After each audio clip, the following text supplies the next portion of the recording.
Hi guys, today we will talk about how to show distance in kilometers on your Tinder app. We will go to figure out the solution or know how you can do that on your Tinder app.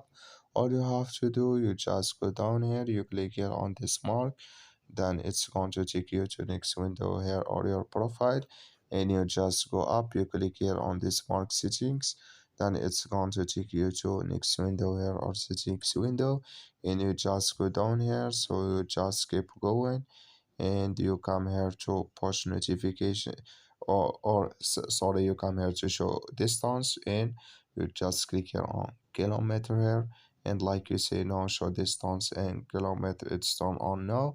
So that's all you have to do, you just follow these ways and it's going to work with you. Thank you for your watching, don't forget to support us by like and subscribe. So see you in next video.